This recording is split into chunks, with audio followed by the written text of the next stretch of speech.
can't stand the car. It's a 39-month lease. I think I'm 17 months into the lease. Looks like it's a Ford Mustang Mach-E. I can tell you with almost absolute certainty there would be no easy way to get out of that vehicle. The last Mach-E that I ran, a similar situation, the person was like 20,000 bucks upside down. Oh, God.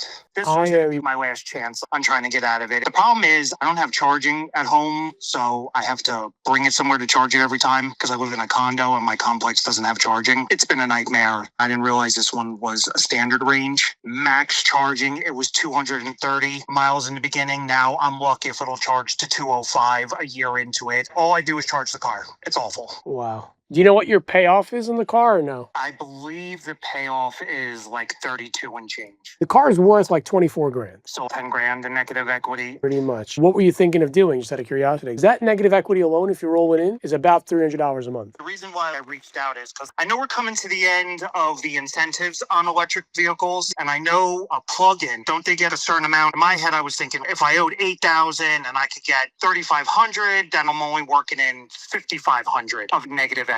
Yes and no. That's $7,500 for the most part. Really just offsets the fact that the MSRP is already tremendously increased anyway because it's a plug-in. I don't really know what payment you want to stick around. What are you paying now for your car? $585. And I'm assuming you want to be somewhere close? It would have to be close. Yeah, so just think of it this way, right? If we're talking about, let's just say $650 a month is your top end, we're talking about a car that needs to start at $350 a month. Right. Can you even roll that kind of negative equity into a car? We've rolled $25,000 in before. It just really depends on the car, but like in your case, I would say to go with a ZDX. It sounds like you just don't want another electric vehicle. I have to get away from the full electric. That would be the point. Maybe a Dodge Hornet. What is that, a plug-in? Yeah, but your payments are going to be like $600 a month with the negative equity. Yeah, which would, thought of that would kill me. I got myself in such a jam with this car. The reality of it is I'm through almost a half of it. I need to just stick it out, but I see your videos all the time and I'm like, maybe this is the guy that knows that one deal sitting there somewhere. I went back to my dealership and they basically laughed in my face and said, yeah, no, once you signed it, we were done with you. If you made the mistake of financing this vehicle and you're like, hey, look, I got 5 more years left. My payments are like $700 or $800 a month, or even more in some cases. I would have put you in a lease that just makes the most amount of sense. We do have those types of deals, but in your case, like you said, you have just a little bit over a year left, stick it out and just start fresh. If I was your last stop, I'm happy that was the case because I don't want you to keep calling around and have people just try to string you along. Nothing would make financial sense. I gotcha. I appreciate that. Yeah, no, it's my pleasure. Hopefully this was at least of some value to you. When this car is done, I'll definitely give you a call back and we can find a good deal for me. Yeah, awesome.